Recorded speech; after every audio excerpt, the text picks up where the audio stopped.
going to talk right here because they're going to put a camera right there, so I'm going to sort of go one of these. Okay. What do you want What? for this opening? It's all right from the top? Sorry, gentlemen. We should have known this was going to happen. Good evening. I'm Rob Martin, and welcome to OUT TV Atlanta's Election 2000. This is a 30-minute forum discussing major issues now important to the United States, to Georgia, to Atlanta, but most important perhaps to all gay Americans about our political future on the eve of the November 2000 election. Our guests, in alphabetical order, we have a W and we have a Y. Representing Georgia's Stonewall Democrats, Dr. Bob Whitelaw Jr. Good evening, Bob. Good evening. From Georgia's Log Cabin Republicans, that organization's communications director, Mr. Mark Yeager. Welcome, Mark. Thank you. Our guests each have provided a short biographical sketch. Dr. Bob Whitelaw Jr. is a native of Decatur, Georgia. He has a medical degree. He served in the United States Air Force and is the father of 3 sons. He is a member of the Georgia Stonewall Democrats and a board member of the National Stonewall Democratic Federation. Perhaps most importantly, he testified at the 2000 Democratic Convention Platform Drafting Committee and served on the 2000 DNC's Rules Committee. He also serves on the Campaign Advisory Committee of the Gay and Lesbian Office of the Democratic National Committee. All right, pause. Mike. Get that bag out of the way. The one thing. Let's go back. All right. No, we don't have to start it. Could you say that? Leave out Georgia Stonewall Democrats and just say Stonewall Democrats. I'm going to repeat it later is the problem. That'll be okay. You can repeat it later. Correct. And correct it. No, and what I'm saying is I use Georgia Stonewall Democrats throughout the... Rolling. As noted, Mr. Mark Yeager is Communications Director of Georgia's Log Cabin Republicans. He is active in the Georgia State GOP, serving as delegate to district, county, and state conventions. He serves on Georgia Equality Project's board of directors. Professionally, Mark is a physical therapist. He's a Colorado native and a resident of Atlanta for 3.5 years. So welcome, gentlemen. We've discussed the rules. There is limited time in this brief encounter. Keep your responses, please, as succinct as you can. And this is not a debate. Neither guest is running for office.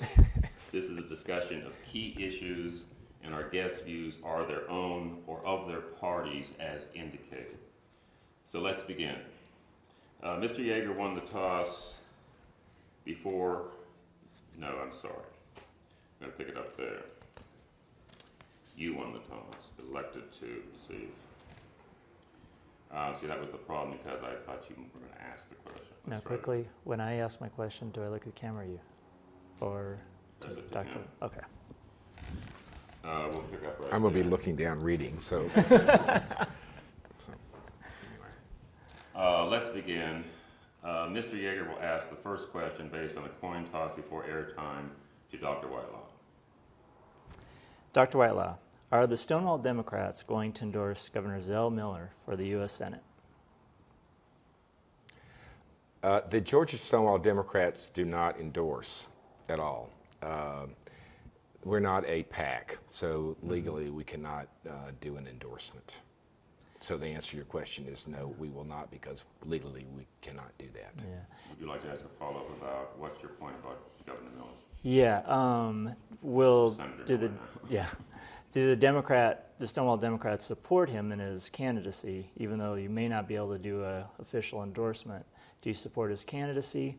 And my concern is that after leaving his office, his tenure as governor, he did state that he felt like his popularity was due to the fact that he had avoided gay issues. While he was in office, he did sign into law a ban on gay marriages and avoided any increased funding for AIDS drug assistance programs. So what is your based off of that, do you feel like he should become Georgia Senator, replace Paul Coverdale, or Mac Mattingly, who has met with gay organizations and is reaching out to our community?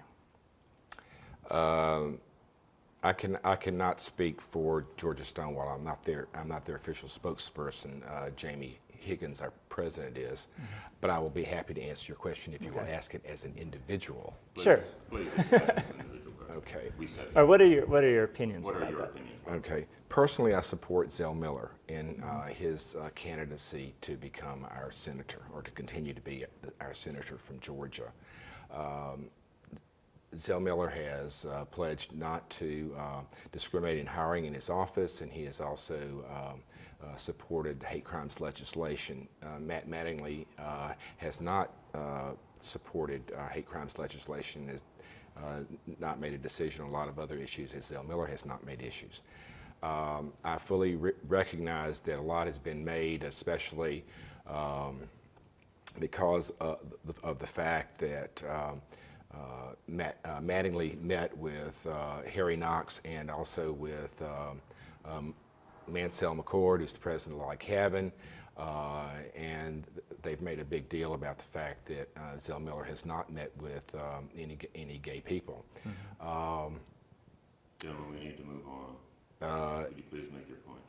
My point is Zell Miller called me this afternoon at my home and spoke to me about his concern that rumors were spreading that he was not supportive of gay issues and was trying to avoid a meeting with us. He paralleled it to a question he received in the debate that was on public television, where he was accused of not supporting ribbons issues because he missed an important women's meeting. His explanation at that time was that he was in Washington being a senator, and he certainly supported women's issues. He reassured me on the phone that the reason that he has not met with us is because he has not been in the state. He reaffirmed his support for hate crimes prevention and has told me what he's been doing in Washington to help the Democratic Party pass that legislation. And he wanted the gay and lesbian community, we haven't educated him to include bisexual and transgender, to know that he is not avoiding a meeting with us. It's simply a matter of he has to be in Washington being our senator right now. Gentlemen, no, you'll bear with me. We have to be more succinct or we'll not get through this program. Dr. Whitelaw, it's your question to Mr. Yates. Okay. About 3 weeks ago, the Log Cabin Republicans began a $300,000 campaign directed at gay and lesbian, bisexual, transgender Americans. Rather than tout the attributes of the candidate the Log Cabin has endorsed, Log Cabin has chosen to use lies and half-truths, which try to discredit Al Gore and question his commitment to legislation that would help us become the full and equal citizens that we have a right to be. Some examples: Log Cabin has used quotes that are over 15 years old. At that time, everyone knows that there were very few straight politicians that supported our rights. They've lied about Al Gore's record. They said that he voted against us being big brothers and big sisters.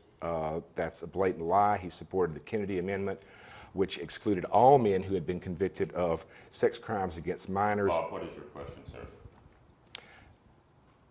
My question is, in light of the deceit that Log Cabin has used, is it truly possible for a gay man, as you are, to justify Log Cabin's behavior in its ad campaign, and proper for a gay man to promote a candidate that has never articulated a single pro-gay position? As far as the ad campaign, my first comment is this is politics. And on both sides of the aisle, there are use of half-truths, and I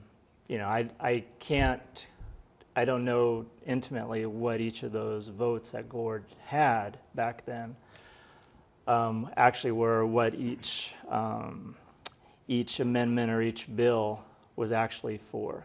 But I can say on our side, like with Dick Cheney, when he was made a vice presidential candidate, that there are several of his votes that were misconstrued and misrepresented, that once you got the full story, it made sense. That's why he voted that way.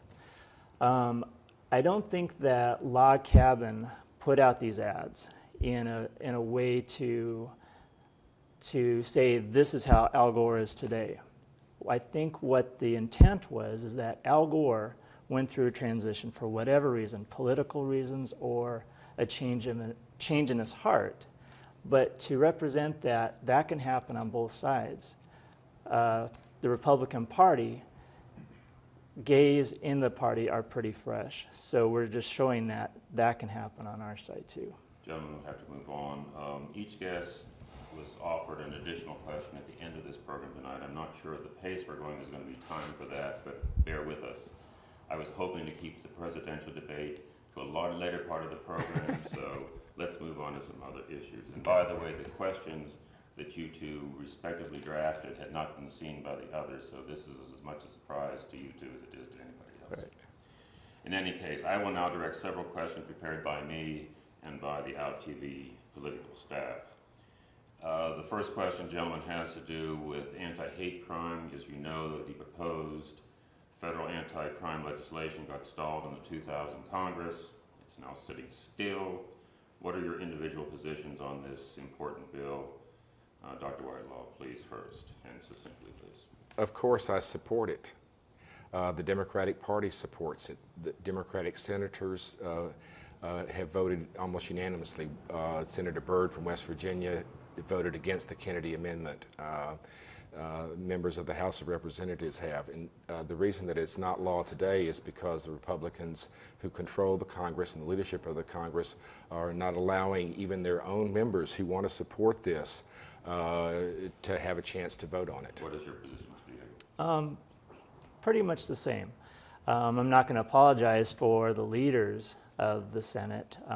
Warner's commission, the Defense Commission or Committee, I believe, Yes. it was taken off the military Defense appropriations bill. yes. Yeah, and so you know, I can't apologize for that. The Log Cabin National Office has worked with senators and the congressmen to try and bring it up. And I think it's something that's important to our community. I believe that there's an honest debate, though, as far as will hate crimes legislation really prevent crimes that are committed to minorities? Or is it that we need to enforce crimes regardless of who the crime is committed against? Do we need to commit those crimes regardless of who they are to the fullest extent of the law? So I think there's an honest debate. I think there's some people that are using it for political gain, but I also think that there's some people that are looking at the issue really deeply, and is it going to get us where we want to be? On a similar front end of the Employment Non-Discrimination Act is also bogged down. What do the Democrats and Republicans take a stand on there, Dr. Whitelaw? Do I get to answer all the questions first? Well, he just spoke, so I was giving you the benefit of the doubt. The Democratic Party, Al Gore, the Democratic platform all support passage of the Employment Non-Discrimination Act. Al Gore does not believe that people should be discriminated against because of sexual orientation, and we're working within the party to include gender identity as well. Mark, why did it get bogged down? I think kind of on the same reasons for hate crimes. Initially, when the bill came up in 1994, there was a big question as far as, is ENDA going to be now a quota type of a system where employers have to now employ so many gays? How is it going to affect religious organizations that may have obviously a different opinion about gays and lesbians and their lifestyle? Since then, a lot of those issues have been taken care of, and there's building support within the Republican Party, but it's just taking some time to work within the party to help them understand. And I think Governor Bush, he has proposed with supporting the fact that he's very favorable about having gays in his administration. He supports the Hormel appointment as ambassador to Luxembourg. I mean, he feels that if they can do the job, they have a part in his administration. Let's move on to the courts. The United States Supreme Court ruled that the Boy Scouts of America may exclude homosexuals as scouts and as scout leaders. Should private organizations have that right to discriminate being in a private function? Please. That's kind of a difficult question, because taking it as if the Boy Scouts were a private organization, my answer would be yes. They have the right to join and assemble as they see fit, just like unions are afforded the right to join together. The issue about the Boy Scouts is that they do take government funding, and they do they aren't necessarily a private organization. So I think they have a decision to make. If they're going to take public funds, then they need to come under the laws as far as not discriminating. But if they're going to be a fully private organization, then I think they have that right. Now, as far as the gay and lesbian community, we wield a lot of power. The United Way gives a lot of money to the Boy Scouts. A lot of gays and lesbians work in corporate environments where the United Way gets a lot of contributions. So the gay and lesbian community can pull back their funds. United Way is going to therefore want to not support the Boy Scouts and in effect use the dollar vote to change the Boy Scouts position. Dr. Whitelaw, are the Boy Scouts a private organization that should have this right to determine who their members are? I think technically they are. In practice, they're not.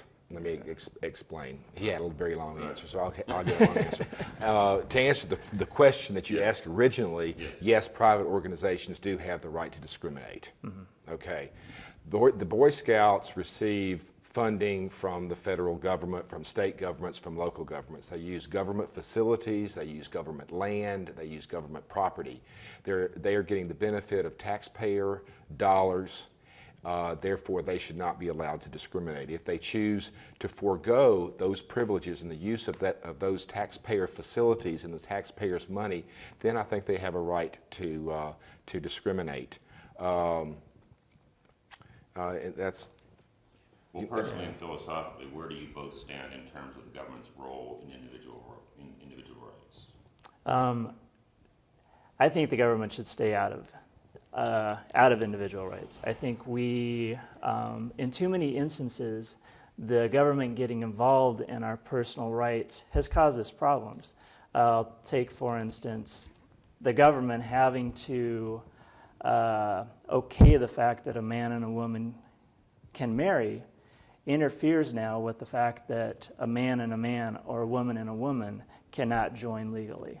So I think there's some areas where government is involved too much and is preventing us to progress to where we actually have equal rights. Dr. Whitelaw, comment? The government has no business in the private lives of adults, period. I think there's a disconnect between what Mark says and what the party that he belongs to says. He said that George Bush will hire gays and lesbians. George Bush has said that he will not hire gays and lesbians, and he says because he cannot find any gays and lesbians that will agree with him. That's the explanation he gives. As far as individual rights, the Republican Party is opposed to a woman's right to choose, and that's a private decision, control of your own body. Republican Party is against eliminating sodomy laws. They're trying to tell me what I can do with my body. They're trying to tell Mark what he can do with his body. They're trying to tell women what they can do with their bodies. The government has no business in doing that, but the Republican Party wants it both ways. They want to control what you're doing when it fits into their plan, their belief system, and they don't want you to have control of your body when it doesn't fit into their belief system. Perhaps this is a good point for a rebuttal. Yeah. I guess a case in point about sodomy law, or I guess in general, yeah, there are times in some issues that I think the Republican Party does, there is some hypocrisy there. However, when it comes to the sodomy law, like I know Governor Bush does get a lot of criticism for the sodomy law in Texas, but I need to let everybody know that law was signed into effect by Ann Richards, the Democratic governor prior to that, and was also brought into effect by a Democrat legislature in Texas. So it comes from both sides. In California, Gray Davis, he has not supported the right for gays and lesbians to have full civil union rights. I mean, he's had a lot of effect in preventing that from coming through. And in California, there's been a lot of Republicans.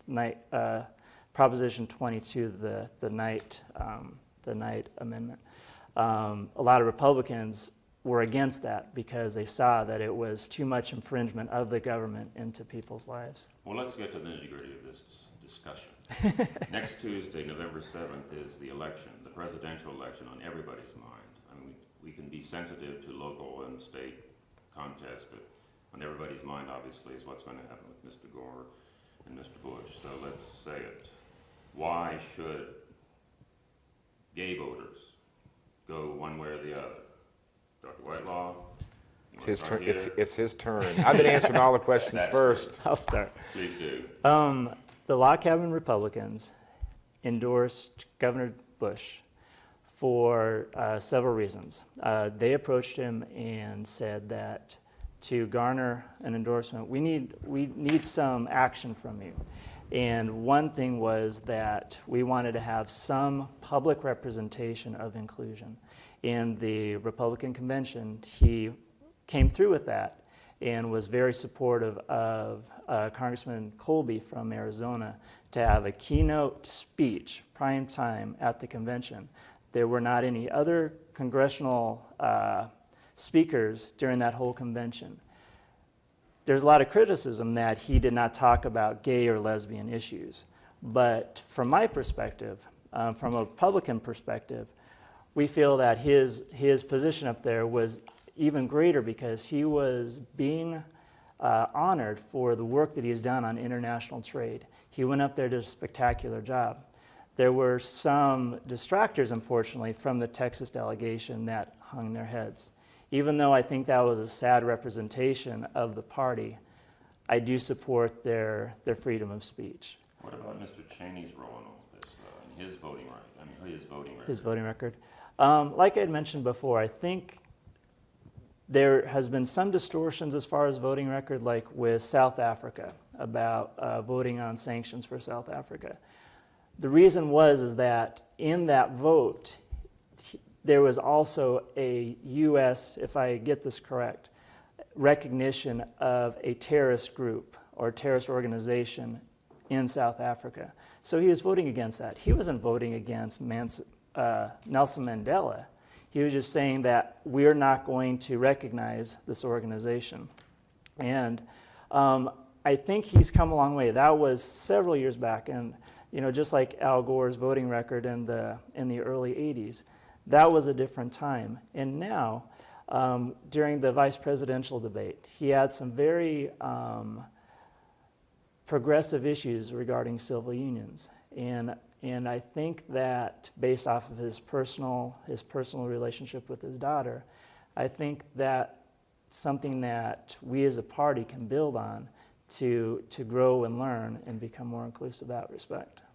Dr. Whitelaw, Mr. Gore, and Mr. Lieberman.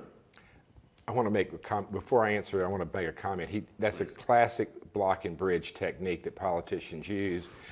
A question is asked, and then he starts talking about South Africa. We're supposed to be talking about issues of importance to gay and voting record. But his voting record on gay and lesbian issues, not on South Africa. That's not what we're here to talk about. It's a typical political thing. Can I respond to that after? Okay. All right.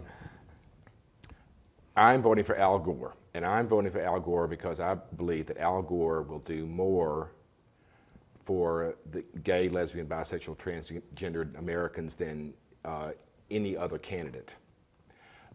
He has proven that he has had a change in heart from where he began 25, 30 years ago in politics.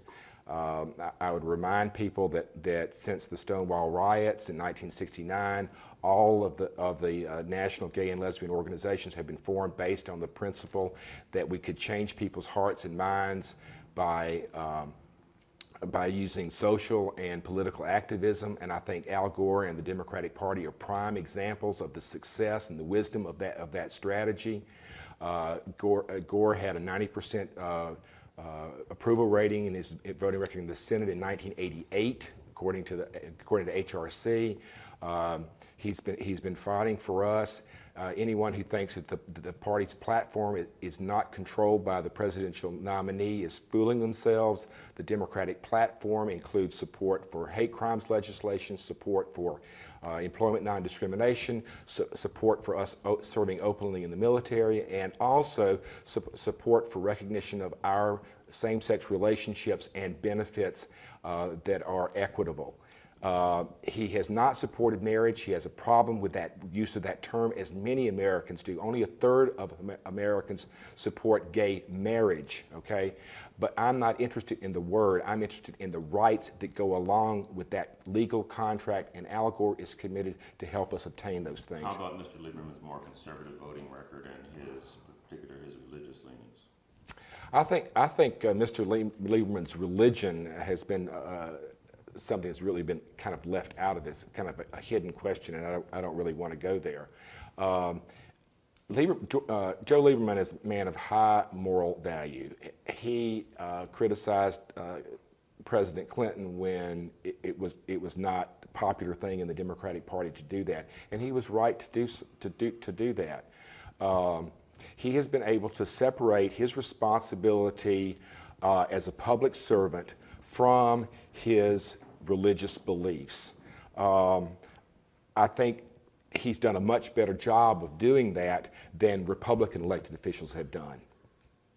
A lot of the anti-gay rhetoric, a lot of the anti-gay votes in the Congress have been based on religious beliefs, and I think Joe Lieberman has been able to put that behind him, as John Kennedy was able to put his Catholicism in a separate compartment from his responsibilities as president. So I have no problems with Joe Lieberman's religious beliefs. Mark, let's go back to Mr. Bush and his, quote, gay platform. Is there such a thing? Dr. Wyla had mentioned that Bush had stated that he had no place, he would see no position in his administration for someone who's gay. That was a long time ago, and I've seen a steep learning curve that Governor Bush has taken since he's come into this race, and I think I think he's a man of integrity. Log Cabin did put our efforts behind John McCain, and I think at that point he stepped back and said, you know, you've already made your commitment. And I think it took a while for him to understand that gay issues that he didn't support, that not all gays are like what he had perceived them to be. And I don't know what he perceived them to be.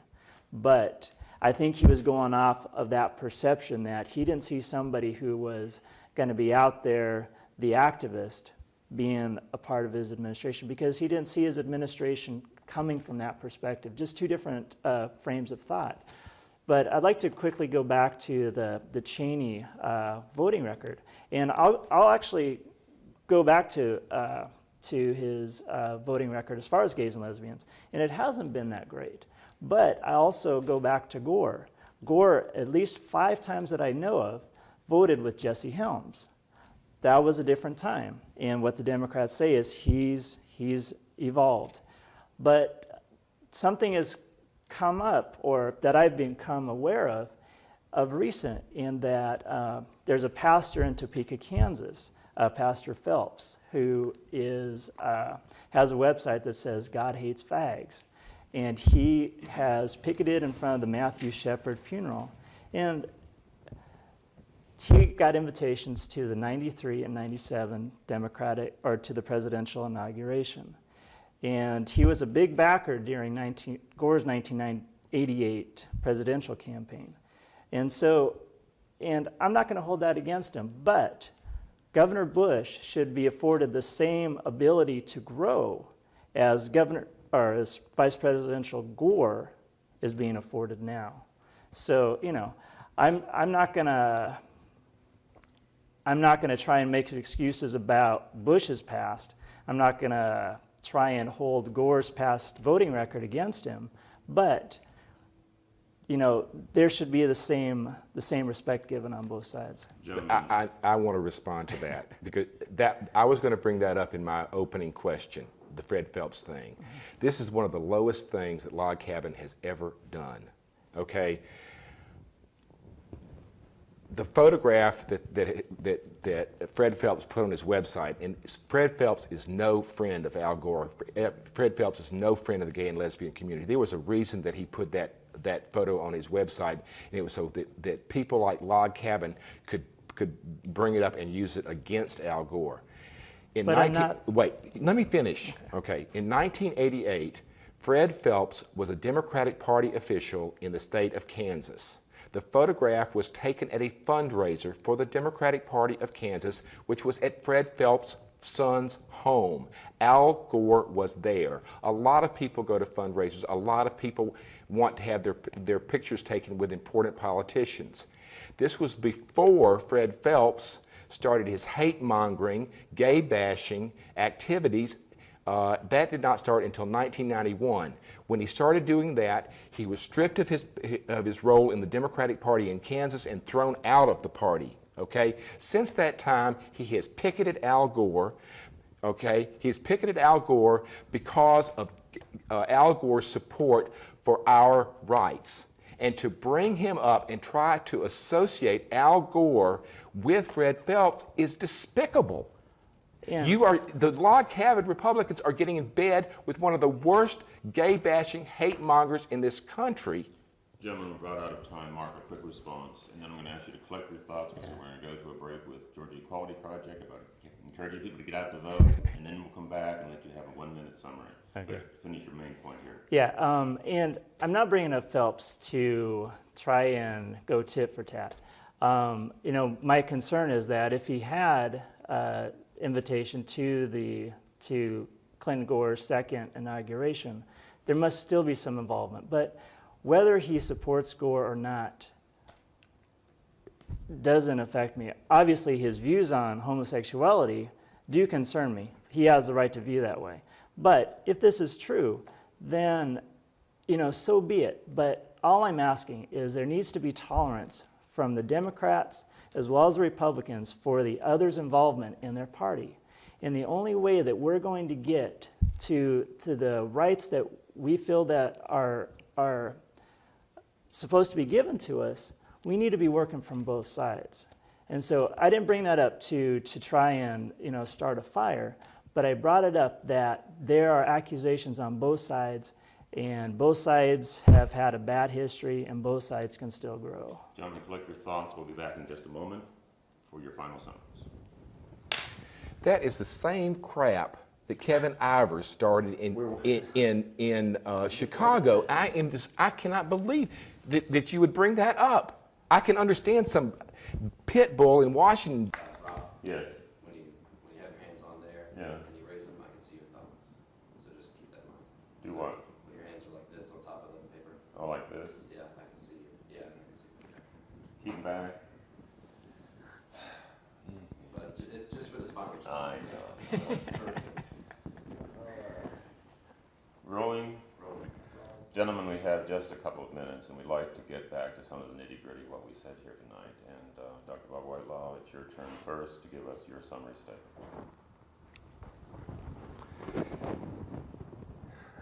This is the most important election in my lifetime, and I'm pretty old. I'm 54 years old. And it's the most important election in most of your lifetimes. The religious right is trying to take over the federal government. The Republican Party has been controlled by the religious right. George Bush is the nominee of the Republican Party because the religious right supported him in South Carolina and Michigan, and he owes them. Al Gore has been supporting us for a long time, as long as almost any other straight politician. We have come a long way in the last 30 years since Stonewall. It has been based on the principle that we can change people's hearts and minds through social and political activism. Al Gore has changed. He has a steady record of improvement. He's not changed overnight. He's supported us. He has made sure that we are included in the Democratic Party platform. He supports our issues. He deserves our vote. I will be voting for Al Gore on next Tuesday. I would ask that every one of you not only vote for Al Gore, but call your friends, call your family, talk to people on the street that you don't know, and ask them to vote for Al Gore. Our future depends on it. Mark Yeager, please, a summary statement. Tonight we have discussed several issues that are important to the gay and lesbian community. Issues that we haven't talked about, however, should be equally important to our community are issues of education, Social Security, health care, and tax reform. We need an educational system that is safe, where no child, gay or straight, is left behind. If the system fails a child, the parent should have the power to send their child to a better performing school where they can learn. Governor Bush wants parents to have that power. Our Social Security system needs to be reformed. Al Gore promises yet another entitlement program with the Social Security Plus plan, which would continue to pass on financial burdens down to generations to come. Governor Bush wants us to be able to invest in our future. Lastly, we have tax reform that does not discriminate. Governor Bush has a tax reform that does not discriminate against those who do not fit Al Gore's criteria to receive tax relief. His discrimination is soft, but it is sure. Most gays and lesbians will not qualify for the multiple requirements needed for his tax relief. Governor Bush believes each of us, regardless of sexual orientation or family situation, should be able to enjoy greater use of our income and not have it truly spent by the government. The Log Cabin Republicans are working within the party to make equality for gays and lesbians. We still have some work to do, but if you look back to where we were 8 years ago, the tide has changed. We cannot do it alone. Progress requires partnership from both sides. If you want to live in a country where personal responsibility is valued and individual freedoms are protected, I encourage you to vote for George W. Bush, November the 7th. Thank you. Thank you, gentlemen. We're out of time. Our guests tonight on OutTV's Election 2000 have been Dr. Bob Whitelaw, Jr. of Georgia Stonewall Democrats and Mr. Mark Yeager of Georgia's Log Cabin Republicans. Thank you, gentlemen, both of you. It's been the most informative and interesting evening. Wish you well, and we'll see you again. Thank you. You might have to do a separate close. Okay. There are thank yous to do. Right, The okay. whole thing. No, I just need, The part about individual liberty really chokes me up, and Yeah, you can I the mean, whole I thing. just about vomited Where on do you that need one. it from? From a Where? part, tell him, where do you need it from? Where? Where do you need it from? From what part? You want the whole thing? Yeah, Oh, you want the whole thing? this whole, okay. And that money is more important than justice. Sorry. It's probably a better argument for voting for Al Gore than I made. Go ahead. Go. Tonight we have discussed several issues that are important to the gay and lesbian community. Issues that we haven't talked about that should be equally important to our community are issues of education, Social Security reform, and tax reform. We need an educational system that is safe and where no child, gay or straight, is left behind. If the system fails the child, the parent should have the power to send their child to a better performing school. Governor Bush wants the parents to have that power.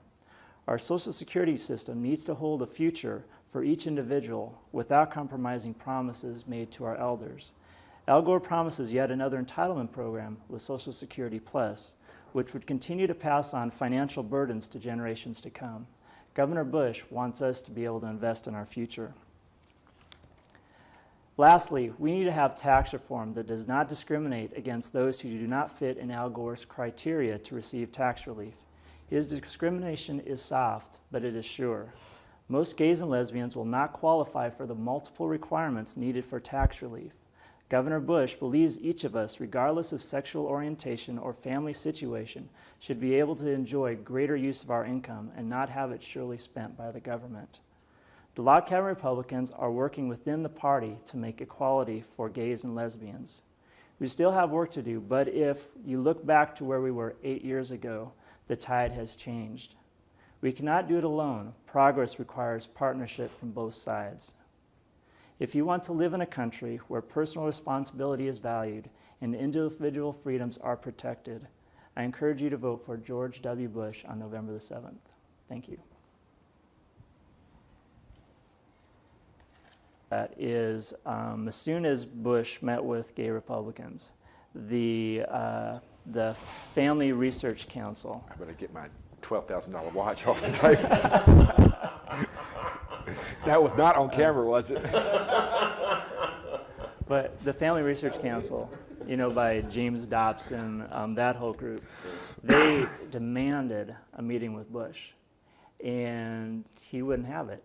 He had met with them, he knew where they stood, and they started running ads to try and pressure him to meet with them, to try and build back his anti-gay rhetoric and come to their side again. And that's where I've seen is it his access mostly, or what? as far as the Yeah, they're listed. This is very interesting point, because a part that I did not get to say in my question, I was talking about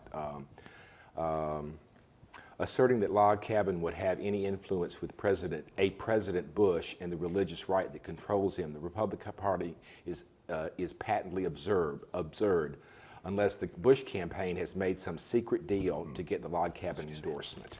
And basically what he's telling me is that's true. They have made a secret, quote, secret deal. But I would warn them, I okay? don't see where that's. I mean, Has it been? I haven't seen any publicity about it. About a secret deal, or? Well, a deal for your endorsement. The assumption has been that you certainly didn't do it because of his stand on gay rights. You did it, number one, because you were the leadership of the national Log Cabin, I'm not talking about the local people, was threatened with a takeover by the group of Republicans that met with Bush in Texas, and for Rick Taffel and Kevin Ivers to protect their job, they had to deliver an endorsement to protect their income. And that's the way it's being perceived, and if that's not the truth, then Log Cabin should be out telling people and showing people that it's not the case. You've had plenty of time to do it, and you haven't done it. Well, I really I've tried, with the exception of the one little thing, because I really was very disappointed that somebody locally would bring up that particular issue. I really tried to make it Log Cabin, Log Cabin, Log Cabin. I didn't say you, because I don't see this as a personal thing. And I have a lot of, this sounds terrible, but I do have gay friends that are Republicans. Johnny Heath and I did a Victory Foundation training weekend together.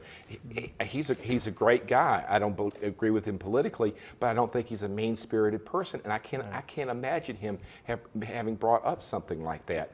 Well, I didn't bring it up as a mean spirit. I mean, but it certainly comes across that way, and to be honest about it, I'm actually grateful that you brought it up, because I think it shows to what depths Republicans will go to get George Bush in play. So the fact that the Democrats scare the gays in saying that if a Republican is elected president, that the Supreme Court appointees are going to be all anti-gay. Isn't that a scare tactic too? That is an objective evaluation of what George Bush has said. George Bush says that Clarence Thomas, and God, I wish he were not from Georgia. an embarrassment to Georgia, okay? And Antonia Scalia are his models. Those are the two most homophobic members of the Supreme Court. And if that's his model, what can we expect but a Supreme Court that is going to take away the little that we've already gained? Isn't it a Democratic appointee that upheld the Georgia sodomy law? Isn't it a Republican appointee that wrote this dissenting response on the Colorado anti-gay? All right. Well, I mean, and he's also said, I'm not going to make the same mistakes my father made in my appointments. That was a Bush appointment, and but if you look at his Texas record, his Texas record has the Texas governor does not appoint justices in Texas, and for George Bush to take any credit for those appointments is out and out deception. Who appoints them? It is appointed by a commission. The person who runs the state of Texas is the lieutenant governor. And I hate to tell you this, but it's not quite as bad as Georgia. I mean, it's worse than Georgia. The most powerful person in Georgia politics probably is the lieutenant governor because he controls the legislature. The most powerful political figure in Texas is the person who is lieutenant governor. Who was a Republican, right? Yes. Okay, that is who it is. George Bush is taking credit for things that he has not done. He uses half-truths. But it's his administration, though, right? All right. Example: Patients' Bill of Rights. We weren't talking about non-gay issues, even though you snuck all that gobbledygook in at the end. That has nothing to do with what we were supposed to be talking about. But all these issues are gay issues. Well, they're citizens. There's citizens issues, but we were Gore's tax. I'm told all the time, Bob. You think I'm told all the time, Bob. You think every issue is a gay issue, and here you're turning it around on me. I was told specifically to talk about gay and lesbian issues. You before. All right, let's talk about Patient Bill of Rights. George Bush is going around the country touting the Patients' Bill of Rights bill in Texas, taking credit for it. The truth of the matter is the bill was initially passed in 1975, and George Bush vetoed it. Okay? It was passed again by the Democratic House, okay, in Texas by a veto-proof margin, and thanks to one courageous Republican state senator from Waco, Texas, he worked with the Democrats and got a veto-proof majority in the Senate, okay, and George Bush had no choice. He could sign it or he could let it become law without his signature. He did not even have the courage to sign the bill, okay? He let it become a law without his signature and then goes and tries to take credit for it. What kind of ethics is that? Okay, so let me turn it back to you. During the time when Clinton and Gore came into office, for 2 years they had control. Yes. They could have done whatever they wanted to, basically. Bring up a specific issue that we will argue. Don't ask, don't tell. All right.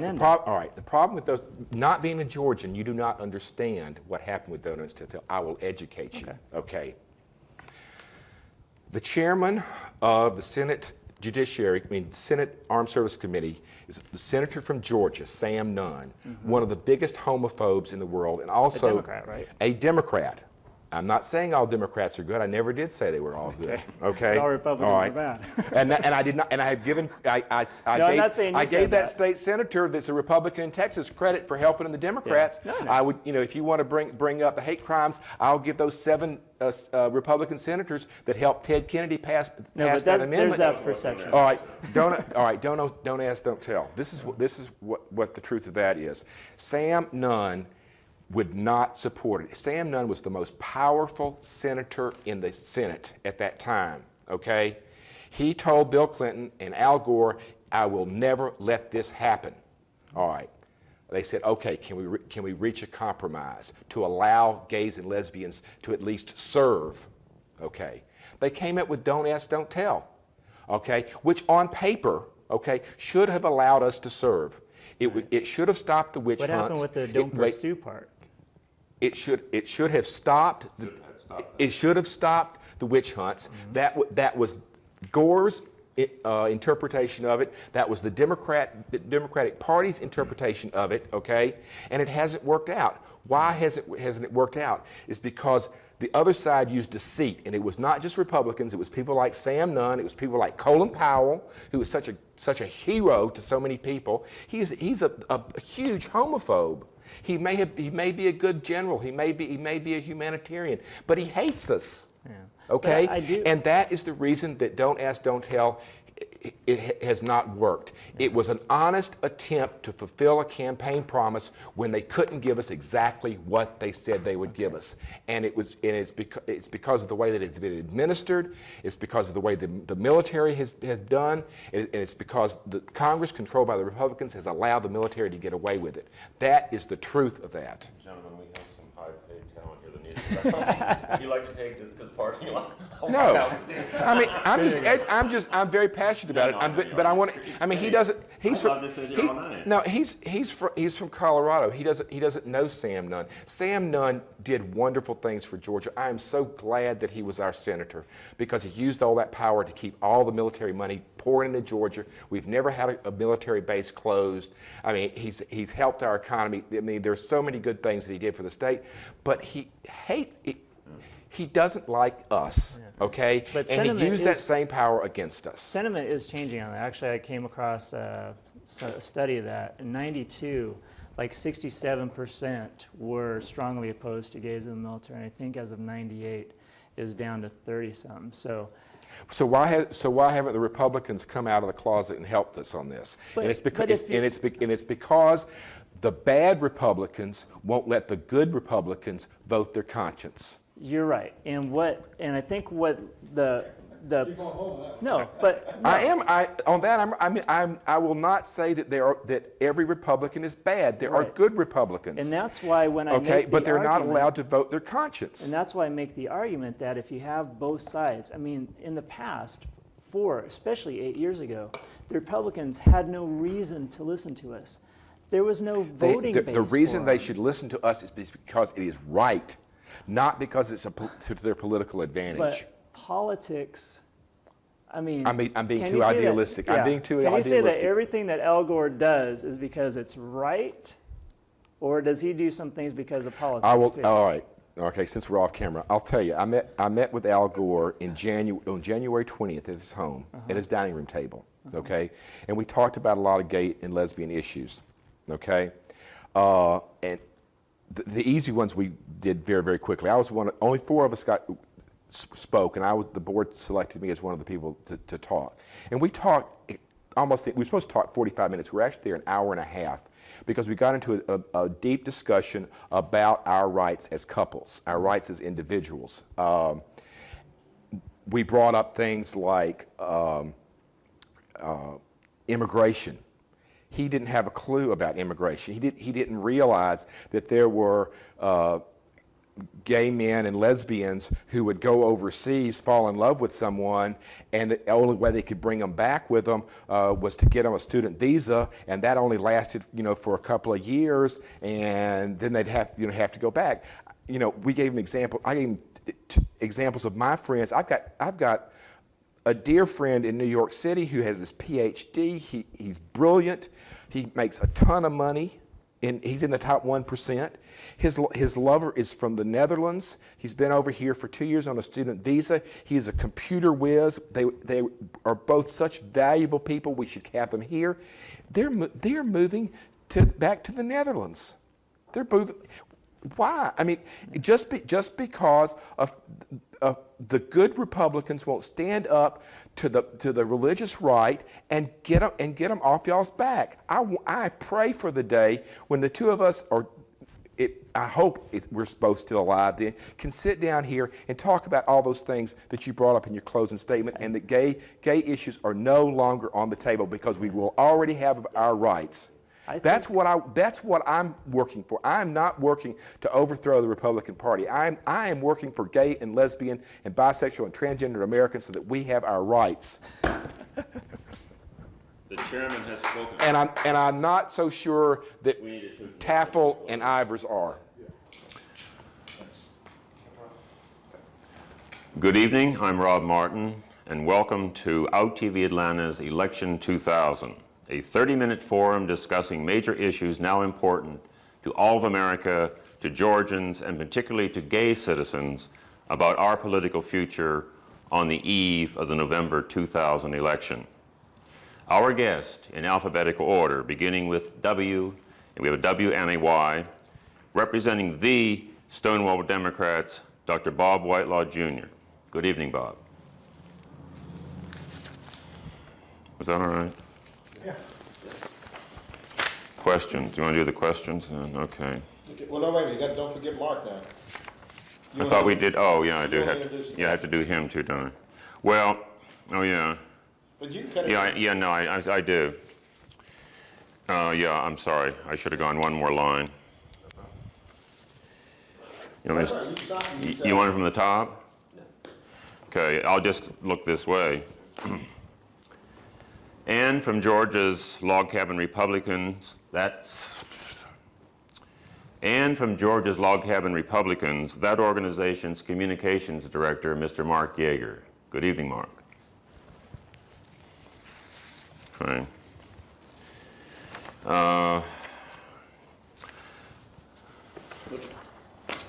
What? You're okay. Got a booger in my nose again. Thanks. I usually do. You're fine.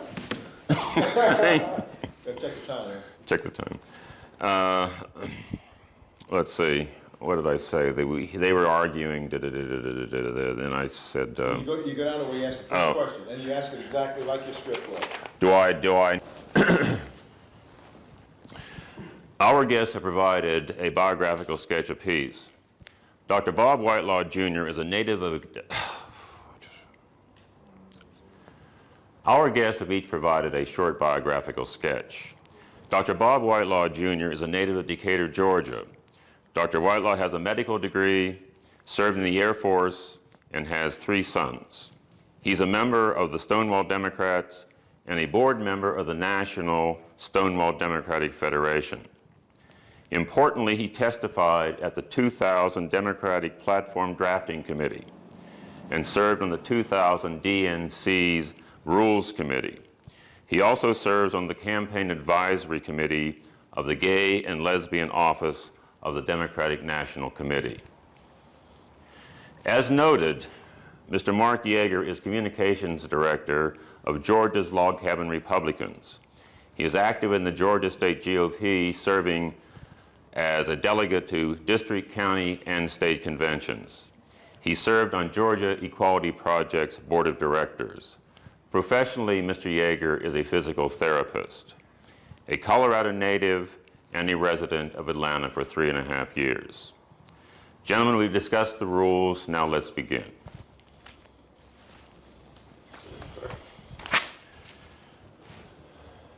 Okay.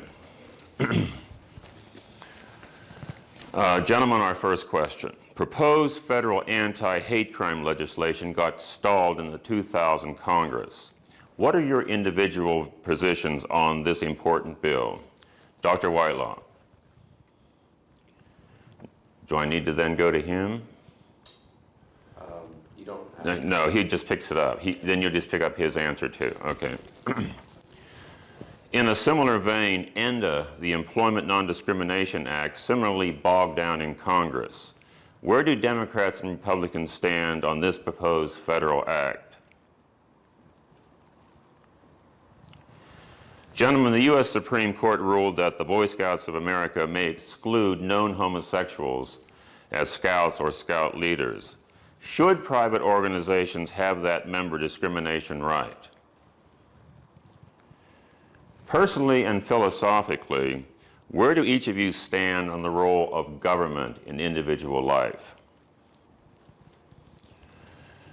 Then I said something about nitty-gritty. Gentlemen, let's get to the nitty-gritty of this. Dr. Whitelaw, why do you support the Gore-Lieberman presidential election ticket? Similarly, Mr. Yeager, why do you support the Bush-Cheney presidential ticket?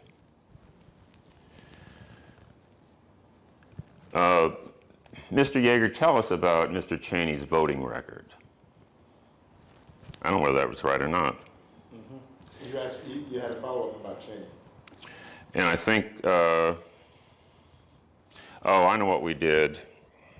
We went to him first, I think, didn't we? He talked Bush Cheney before he talked Gore or Lieberman. That's all right. The way they just kind of. Okay. Then I said to Yeager, I said, what about Cheney?